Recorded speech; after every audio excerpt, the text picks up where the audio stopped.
तो आइए मेरे प्यारे विद्यार्थी, आप देख सकते हैं MK श्रीवास्तव स्टडी जोन के माध्यम से आप लोग के साथ जुड़ने का एक छोटा सा प्रयास है और मुफ्त शिक्षा देने का मेरा थोड़ा बहुत जो चाहत है उसको आप लोग ऐसा हमें मोटिवेट करें आप लोग इस चैनल के माध्यम से कि हम पूरा साइंस का चैप्टर या और मैथ का चैप्टर आप लोग के बीच ला करके दें, जिससे आपको बोर्ड एग्जामिनेशन में जो आने वाला है 2026 में 10th क्लास का जो बोर्ड होने वाला है उसमें आपको अच्छा मार्क्स लाने में सहायता हो सकता है। तो हम MK श्रीवास्तव स्टडी जोन के माध्यम से आपके बीच पहुंच रहे हैं और इस चैनल को आप अगर नया हैं तो सब्सक्राइब कर लीजिए और 10th क्लास के जितने भी विद्यार्थी हैं वो सभी अपने दोस्तों के बीच शेयर कर लीजिए ताकि इस चैनल के माध्यम से आपको बेहतरीन शिक्षा मिल सके। अब बिल्कुल मुफ्त शिक्षा, कोई इसमें पैसा की आवश्यकता नहीं है। आइए आज हम बात करने जा रहे हैं 10th क्लास के फिजिक्स का पहला चैप्टर प्रकाश के बारे में। किसके बारे में? प्रकाश के बारे में चर्चा करने जा रहे हैं। देखिए एक बात ध्यान रखना है, प्रकाश आपको पहला चैप्टर का नाम ऐसे है रिफ्लेक्शन ऑफ लाइट, प्रकाश का प्रवर्तन नाम, प्रकाश का परावर्तन। और यही जब अगला चैप्टर में आप जाइएगा तब प्रकाश का अपवर्तन मिलेगा। ये है प्रकाश का प्रवर्तन, रिफ्लेक्शन ऑफ लाइट, पहला चैप्टर फिजिक्स का क्लास 10th का है। जैसा कि आपको पता होना चाहिए कि क्लास 10th का जो फिजिक्स है वो काफी मजेदार है, अगर आप पढ़ेंगे तो काफी मजा आएगा। लेकिन सबसे पहले हम प्रकाश के बारे में समझाना चाहते हैं कि प्रकाश होता क्या चीज है। अगर आप इसके बारे में समझ जाते हैं तो फिर प्रकाश के प्रवर्तन के बारे में जानना थोड़ा सा आपके लिए बेहतर हो जाएगा। प्रकाश के बारे में आपको इतना ध्यान रखना है कि प्रकाश जो होता है ये ऊर्जा का एक स्रोत है। सबसे सटीक परिभाषा है कि अगर आपसे कोई पूछे लाइट के बारे में कि व्हाट इज लाइट, तो आप बोल सकते हैं light is a source of energy, प्रकाश ऊर्जा का स्रोत है। मतलब पहला पॉइंट आप बोल सकते हैं कि प्रकाश जो है, प्रकाश ऊर्जा का एक स्रोत है, ऊर्जा का एक स्रोत है। और दूसरा लाइन आप बोल सकते हैं इसके बारे में कि प्रकाश जो है वो विद्युतीय चुंबकीय तरंग है, ठीक है, और व्यवहार करता है अनुप्रस्थ तरंग जैसा, ठीक है। क्या बोल रहे हैं हम? विद्युतीय चुंबकीय तरंग। उसके बाद आपको ध्यान रखना है कि व्यवहार कैसा करता है, ये अनुप्रस्थ तरंग के जैसा व्यवहार करता है।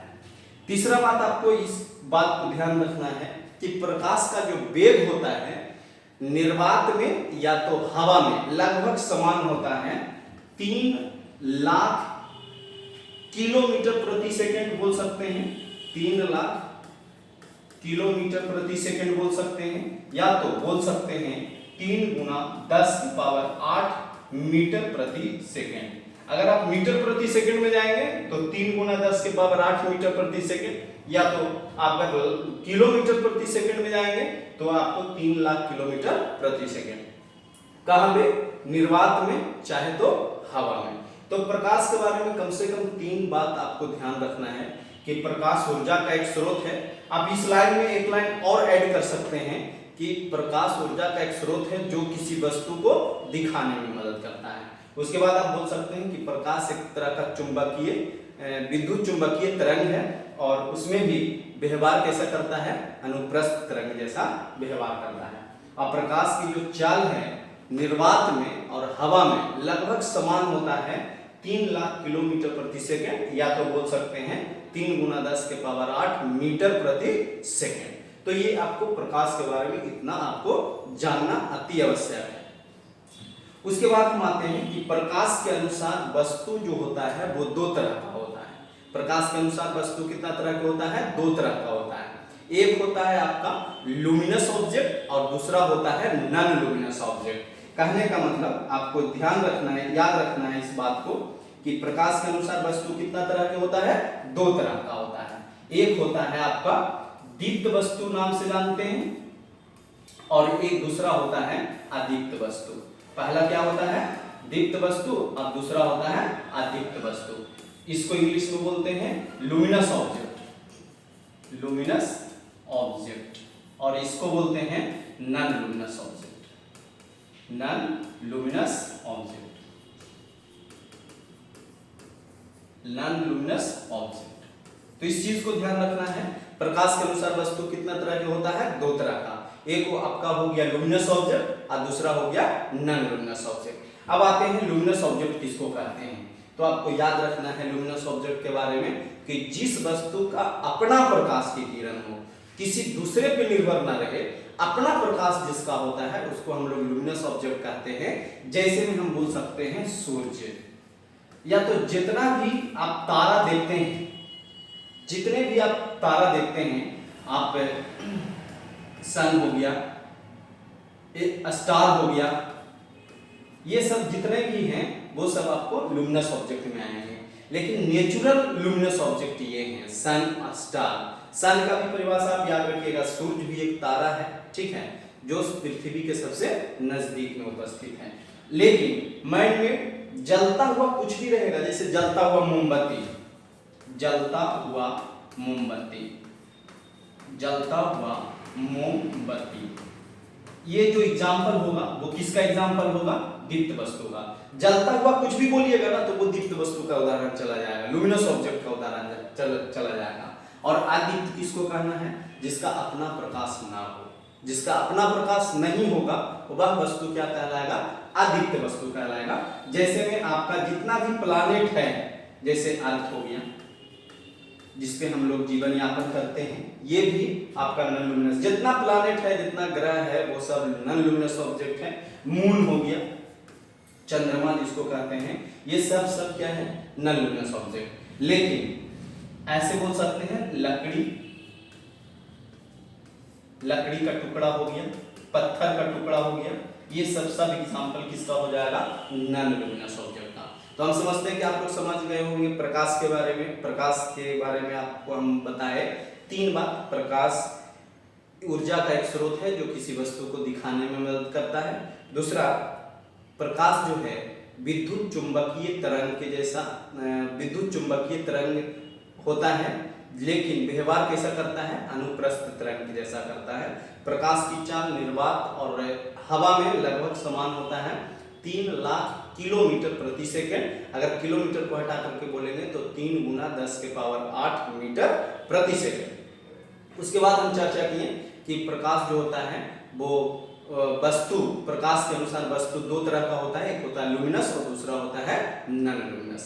अब आगे हम बात करना चाहते हैं कि प्रकाश जो है वो 3 माध्यम से होकर के गुजरता है। कितना माध्यम से होकर गुजरता है? 3 माध्यम से होकर के प्रकाश गुजरता है। तीनों माध्यम कौन कौन सा है तो सुनेंगे। पहला है ट्रांसपेरेंट, जिसको कहते हैं पारदर्शी।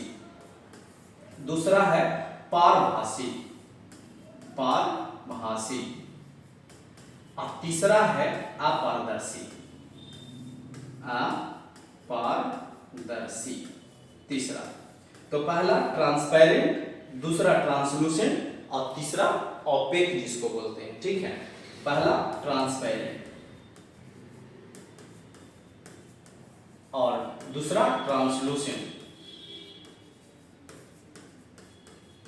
और तीसरा ओपेक। ये तीनों है जो प्रकाश 3 माध्यम से गुजरता है, वही है। बताइए ट्रांसपेरेंट का परिभाषा अगर बोलेंगे तो याद रखना है कि जब प्रकाश की किरण, मान लीजिए ये ऑब्जेक्ट है और यहाँ से लाइट आ रहा है, तो याद रखना है कि जब प्रकाश की किरण किसी वस्तु पे पड़ता है और वस्तु पे पड़ा, जैसे मान लीजिए बहुत सारा प्रकाश की किरण पड़ रहा है वस्तु पे और सभी किरण बाहर निकल गया, तो वो हो जाएगा आपका पारदर्शी।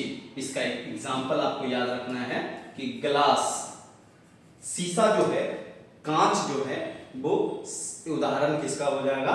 ट्रांसपेरेंट का। और ट्रांसलूसेंट का अगर बात करेंगे तो ट्रांसलूसेंट का बात होगा तो वैसा वस्तु जिससे पूर्णतः प्रकाश ना निकले, मतलब कुछ प्रकाश बाहर निकल रहा हो और कुछ प्रकाश जिस माध्यम से जा रहा हो उसी माध्यम में रह गया, उसको हम लोग कहेंगे ट्रांसलूसेंट। माने इसका एग्जांपल याद रखना है, घिसा हुआ शीशा, घिसा हुआ शीशा, घिसा हुआ शीशा, घिसा हुआ शीशा जो एग्जांपल हो जाएगा वो एग्जांपल किसका हो जाएगा, आपका पारभासी का। और ऑपेक जिससे प्रकाश निकलता भी ना हो, बस इधर आया अपने ही माध्यम में चला गया, इधर आया अपने ही माध्यम में वापस चला गया, उसको हम ऑपेक कहते हैं। जैसे जितना भी ऑब्जेक्ट आप देख रहे हैं, लकड़ी हो गया, स्टोन पत्थर का टुकड़ा हो गया, जितना भी आप ऑब्जेक्ट देख रहे हैं वो सब किसका एग्जांपल हो जाएगा, अपारदर्शी। तो हम समझते हैं कि आपको समझ में आया होगा पारदर्शी, प्रभासी और अपारदर्शी। इस चीज को आपको ध्यान रखना है। अब इतना चीज के बारे में अगर आप समझ गए हो तो अब हम बताने जा रहे हैं आपको किरण के बारे में। किरण, तो याद रखना है किरण के बारे में कि प्रकाश का जो चलने का रास्ता है उसको हम लोग क्या कहते हैं, किरण कहते हैं। प्रकाश का चलने का रास्ता, चलने का पथ है, किरण कहलाता है। क्या कहलाता है, किरण कहलाता है। चीज को ध्यान रखिएगा किरण के बारे में, किरण कहलाता है। प्रकाश जिस पथ पे चलता है उस पथ का नाम क्या है, किरण है, आपको ध्यान रखना है। और किरण को हम लोग सूचित करते हैं, किरण को सूचित करते हैं एरो मार्क द्वारा। किसके द्वारा, एरो मार्क द्वारा, मतलब ऐसे सूचित किया जाता है। तो किरण के बारे में बताएं, जैसे रास्ता होता है चलने के लिए, उसी ढंग से प्रकाश को भी चलने के लिए रास्ता होता है, उसी को हम लोग क्या कहते हैं, किरण कहते हैं। और एक बात तो एकदम नोट में याद करके रखना है कि प्रकाश जो होता है, प्रकाश हमेशा सीधी रेखा में गमन करता है। कौन रेखा में, सीधी रेखा में गमन करता है। Light is always travel in a straight line, सीधी रेखा में गमन करता है। ये भी ऑब्जेक्टिव क्वेश्चन में आपको मिल सकता है। तो light is always travel in a straight line, प्रकाश हमेशा सीधी रेखा में गमन करता है, इस बात को आपको ध्यान रखना है। बताइए किरण की परिभाषा बता दिए कि किरण जो होता है वो जिस पथ पे प्रकाश चलता है उस पथ का नाम क्या है, किरण है। अब जब किरण पढ़ ली तो जब किरण बहुत सारा एक साथ आता है उसको हम लोग बोलते हैं किरण पुंज। क्या बोलते हैं, किरण पुंज। अब सुनो, किरण पुंज जो होता है, किरण पुंज, आप परिभाषा हम बता रहे हैं आपको कि किरणों का समूह क्या कहलाता है, किरण पुंज कहलाता है। बहुत सारा किरण जब एक साथ आना चालू होता है उसको हम लोग किरण पुंज कहते हैं। किरण पुंज तीन तरह का होता है। एक होता है अपसारी किरण पुंज, अपसारी किरण पुंज, और एक होता है अभिसारी किरण पुंज, अभिसारित किरण पुंज, और तीसरा होता है समानांतर किरण पुंज, समानांतर किरण पुंज। तो किरणों का समूह किरण पुंज कहलाता है। और किरण पुंज जो होता है तीन तरह का होता है, एक अपसारी होता है, दूसरा अभिसारित होता है, तीसरा समानांतर किरण पुंज होता है। आगे समझिए समानांतर किरण पुंज किसको कहते हैं। वैसा किरणों का समूह, देखिए वैसा किरणों का समूह जो एक दूसरे से कटे नहीं, उसको हम लोग कहते हैं समानांतर किरण। मतलब पैरेलल एक दूसरे के समानांतर हो, उसको हम लोग समानांतर किरण पुंज कहेंगे। दूसरा बात हम बोल रहे हैं आपको, जैसे अपसारी किरण पुंज, तो अपसारी किरण पुंज कहते हैं एक बिंदु स्रोत से बहुत सारा किरण निकलता हुआ प्रतीत हो रहा हो। जैसे जितना भी आप देखते हैं, लाइट देखते हैं, वो सब अपसारी किरण पुंज का उदाहरण है। जैसे एक केंद्र है, मान लीजिए टॉर्च आता है, मान लीजिए इसी को टॉर्च, इसको जब ये करेंगे, जलाएंगे तो क्या हुआ, ये एक केंद्र हुआ, इससे बहुत सारा किरण क्या होता है, निकलता है। तो ये किसका एग्जांपल हो जाएगा, अपसारी किरण पुंज का। और अभिसारी किरण पुंज किसको कहेंगे, जरा गौर से देखिएगा। बहुत सारा किरण एक बिंदु पे आता हुआ नजर आया, देखिए ये भी आया, ये भी आया, सब एक बिंदु पे जाके मिल रहा है, इसको हम लोग क्या कहेंगे, अभिसारी किरण पुंज। जब आप दर्पण पढ़िएगा तो उसमें पता चलेगा कि किस दर्पण को अभिसारित कहते हैं और किस दर्पण को अपसारित कहते हैं। उस ढंग से लेंस पढ़िएगा तब पता चलेगा कि किसको अपसारित लेंस कहते हैं, किसको अभिसारित लेंस कहते हैं। फिलहाल आपको इस चीज को ध्यान रखना है कि किरण पुंज किसको कहते हैं। तो इस अपसारित किरण पुंज हो गया, अभिसारित किरण पुंज हो गया, समानांतर किरण पुंज हो गया। ये किरण पुंज का प्रकार है। और किरण पुंज किरणों का समूह, पुंज मतलब होता है ग्रुप, बहुत सारा समूह एक साथ आता है, उसको किरण पुंज कहते हैं। अब ये सब जो है वो आपको ध्यान रखना है। अगर आप इतना समझ गए हो तब अब यहाँ से आप, ये था प्रकाश का इंट्रोडक्शन, प्रकाश के बारे में हम बताएं। अब आप यहाँ से आप पढ़ना चालू करेंगे प्रकाश का परावर्तन के बारे में। प्रकाश का परावर्तन, देखिए प्रकाश का परावर्तन आप गौर से पढ़िए, समझिए क्या होता है। जब मान लीजिए यहाँ पे एक सरफेस है और ये सरफेस है और इस सरफेस को हम थोड़ा सा कलर कर देते हैं, रंग देते हैं, रजतीत कर देते हैं, लिखा हुआ रहेगा, मतलब रंग देते हैं, ठीक है। और वो भी रंग देते हैं हम सिल्वर ब्रोमाइड का परत चढ़ा देते हैं। किसका परत? सिल्वर ब्रोमाइड का। तो सुनिए, जब प्रकाश यहां आया, पड़ा, देखिए जब प्रकाश की किरण, ये किरण को हम लोग एरो से सूचित करते हैं, जब तक आप एरो नहीं दीजिएगा जब तक वो किरण नहीं होगा। तो किरण आया, सतह पर पड़ा और सतह पर पड़ने के बाद वह अपने ही माध्यम में वापस रिटर्न हो गया। अपने ही माध्यम कहने का मतलब ऊपर से आया और ऊपर ही चल गया। देखिए ऊपर से आया ऊपर ही चला गया। इसी परिघटना को बोलते हैं प्रकाश का परावर्तन। इसी परिघटना को क्या बोलते हैं? प्रकाश का परावर्तन बोलते हैं। चीज को ध्यान रखना है। अब प्रकाश के परावर्तन का परिभाषा आपको पता हो गया होगा कि जब प्रकाश की किरण किसी सरफेस पर पड़ता है, किसी सतह पर पड़ता है, तो सतह से टकरा करके प्रकाश की किरण अपने ही माध्यम में वापस रिटर्न हो जाता है। उसी को हम लोग क्या कहते हैं? प्रकाश का परावर्तन बोलते हैं। प्रकाश का परावर्तन दो तरह का होता है। एक होता है नियमित प्रकाश का परावर्तन, दो तरह का होता है। एक होता है नियमित प्रकाश का परावर्तन, नियमित प्रकाश का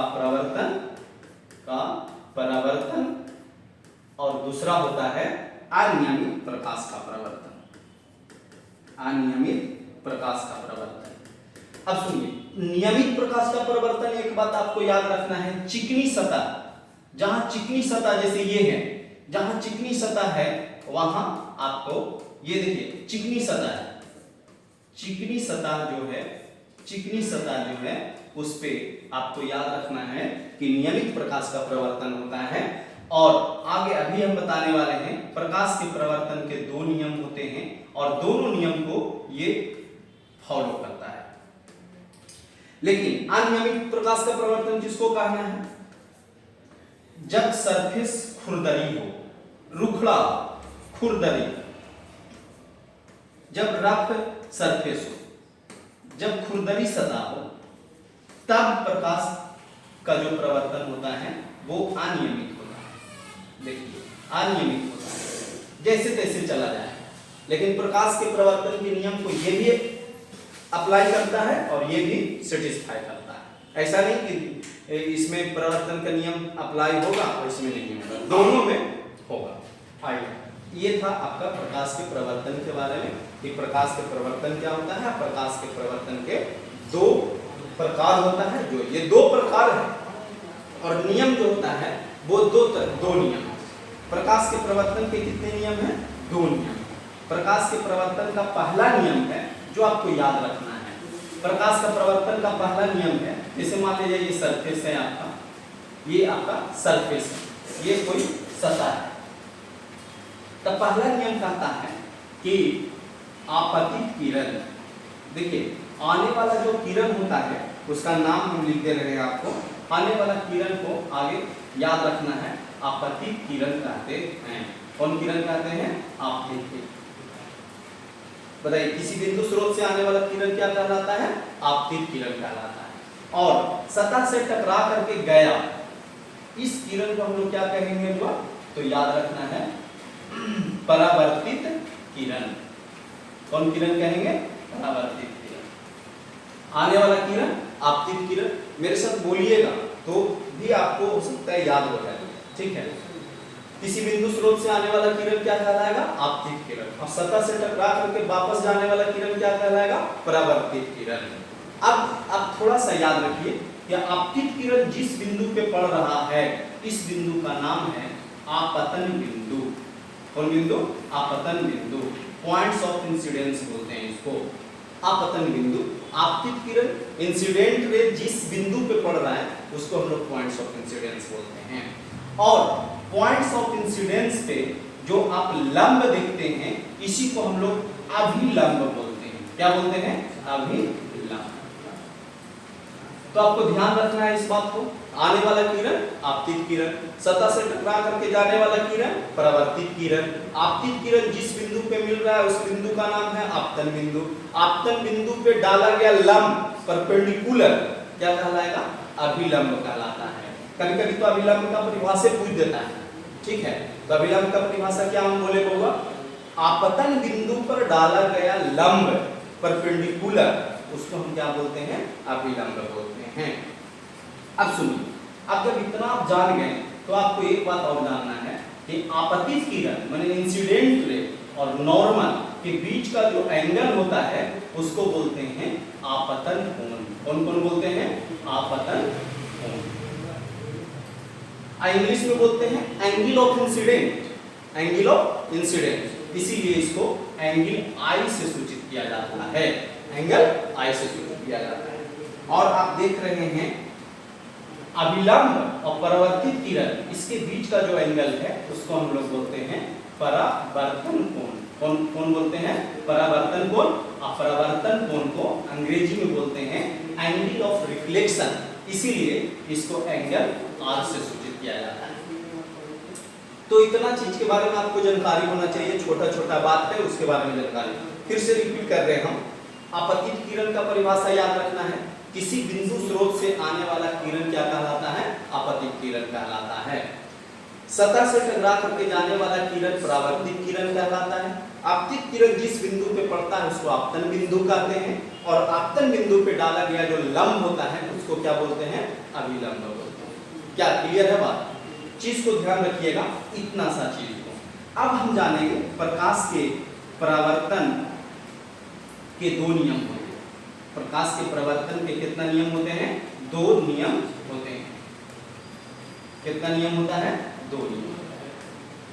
पहला याद रखना है, देखिए इंसिडेंट रे माने आपतित किरण। आपतित किरण कौमा, ये आप देख रहे हैं परावर्तित किरण। परावर्तित किरण। और तीसरा आपको याद रखना है अभिलंब। जो अभिलंब आप देख रहे हैं आपतन बिंदु पर, मैंने लिख सकते हैं आपतन बिंदु पर डाला गया लंब। तीनों एक ही समतल पर होता है। तीनों एक ही समतल पर होता है। क्या बात समझ में आया? आपतित किरण, परावर्तित किरण तथा आपतन बिंदु पर डाला गया लंब तीनों एक ही समतल पर होता है। अब देख लीजिए, आपतित किरण, परावर्तित किरण और अभिलंब तीनों एक ही समतल पे है। यही पहला नियम। और दूसरा नियम आपको याद रखना है कि आपतन कोण माने angle of incidence is equal to angle of reflection. मतलब आपतन कोण हमेशा परावर्तन कोण के बराबर होता है। जितना एंगल आई होगा उतना ही एंगल आर होगा। अगर दिया हुआ रहेगा आपतन कोण 40 डिग्री, अगर दे दिया क्वेश्चन में कि एंगल आई है 40 डिग्री, तब बताइए एंगल आर कितना होगा? तो एंगल आर भी कितना होगा? 40 डिग्री। क्योंकि आपको दूसरा नियम कहता है प्रकाश के प्रवर्तन का कि जितना डिग्री से नॉर्मल से अभिलंब से जितना डिग्री का कोण आपतित किरण बनाएगा उतना ही डिग्री का कोण प्रवर्तित किरण अभिलंब के साथ बनाएगा। मतलब आपतन कोण प्रवर्तन कोण के बराबर होगा। क्लियर? इतना क्लियर है तो बोलिए, जवाब दीजिए, कमेंट करिए जरूर। अगर जहां पे ना समझ में आए उसको कमेंट करके, है ना। ऐसे ही आप बैठे रहेंगे तो पता नहीं चलेगा मास्टर को कि क्या समझ में आया कि नहीं आया, इसलिए कमेंट जरूर करना है। आइए, हम समझ गए प्रकाश के प्रवर्तन के नियम। अब यहाँ से आप लोग को पढ़ना है मिरर के बारे में। किसके बारे में पढ़ना है? मिरर के बारे में, दर्पण के बारे में। देखिए, दर्पण आपको 3 तरह का नॉर्मली 10th क्लास में पढ़ना है। पहला समतल दर्पण, पहला समतल दर्पण, समतल दर्पण। और दूसरा पढ़ना है गोलीय दर्पण। और तीसरा पढ़ना है प्रवैलीय दर्पण। कौन कौन दर्पण? समतल दर्पण, गोलीय दर्पण, उसके बाद प्रवैलीय दर्पण। समतल दर्पण, गोलीय दर्पण, प्रवैलीय दर्पण। हम आज सिर्फ चर्चा करेंगे समतल दर्पण के बारे में। उसके बाद अगला जो क्लास होगा उसमें बेहतरीन ढंग से जितने भी न्यूमेरिकल हैं, दर्पण सूत्र का, दर्पण क्षमता, ये सारा आपको क्वेश्चन भी कराया जाएगा। और जितना भी बीटीबीसी का मतलब एनसीईआरटी का क्वेश्चन है वो सब आपको यहाँ करा दिया जाएगा। आइए समतल दर्पण के बारे में समझते हैं। समतल दर्पण के बारे में 4-5 बात आपको ध्यान रखना है। सबसे पहला बात, मान लिया जाए ये एक स्मूथ पॉलिश्ड किया हुआ है, और आपको याद रखना है कि दर्पण के जो पीछे पॉलिश्ड किया रहता है वो सिल्वर ब्रोमाइड का कलर चढ़ाया हुआ है।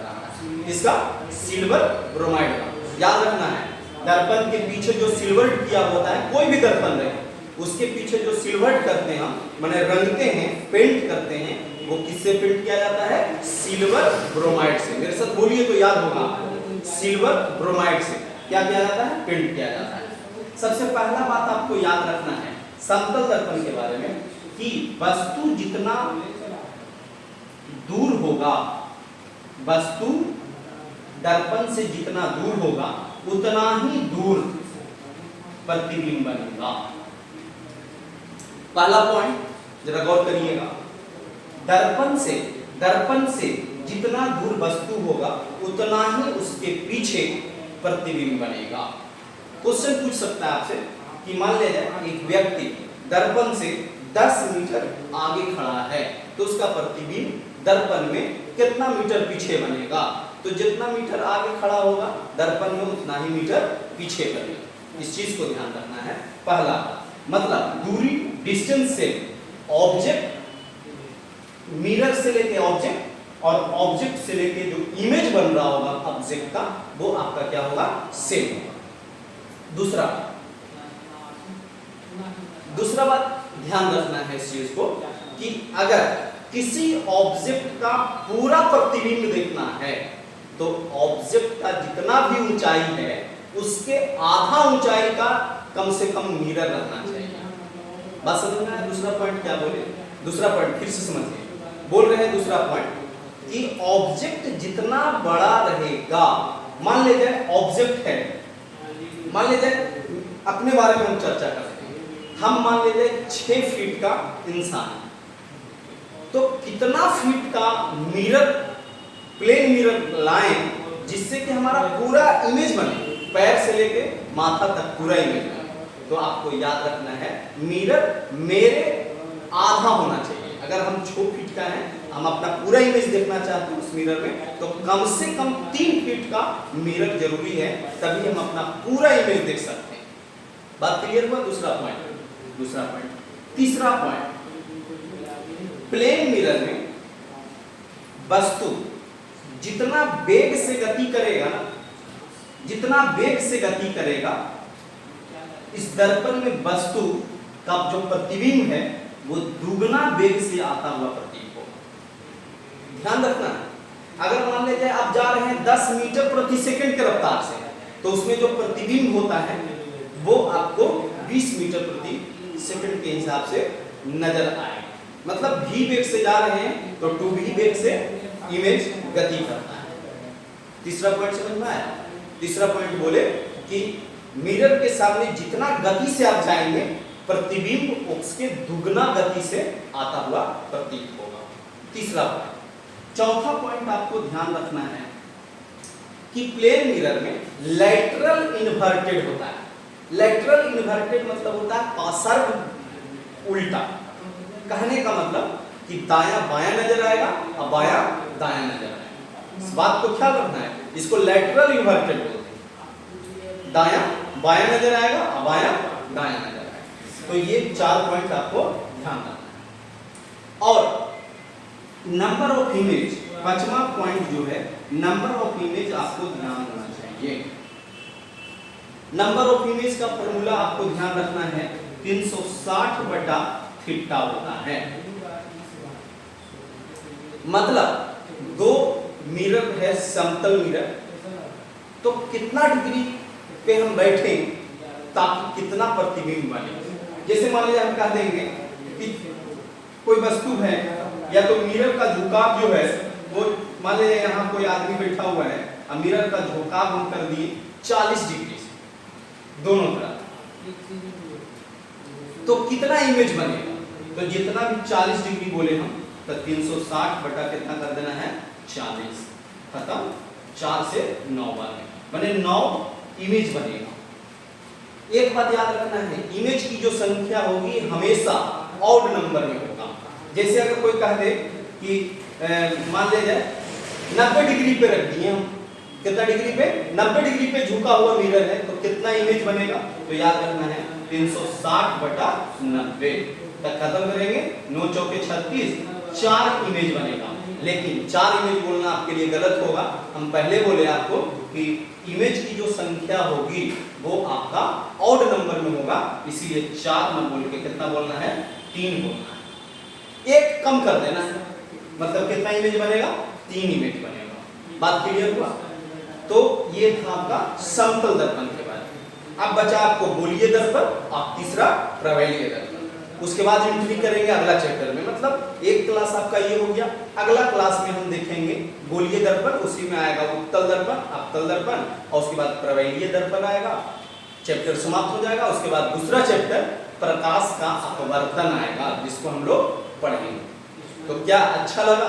अगर अच्छा लगा तो कमेंट जरूर करना और लाइक जरूर करिए, और इस समय को अपने टाइम में लाइए। और अगर आप मैट्रिक का टॉपर बनना चाहते हैं, बोर्ड एग्जाम का टॉपर बनना चाहते हैं, तो आप प्लीज इस चैनल को सब्सक्राइब करिए और बेहतरीन ढंग से ईमानदारी से आप इस पर पढ़ाई करिए। कम से कम 1 घंटा मेरा चैलेंज है, मेरा वादा है कि आप टॉपर बन के रहेंगे। तो इसी के साथ लेते हैं अलविदा। जय हिंद, जय भारत, जय बिहार, जय धन्यवाद।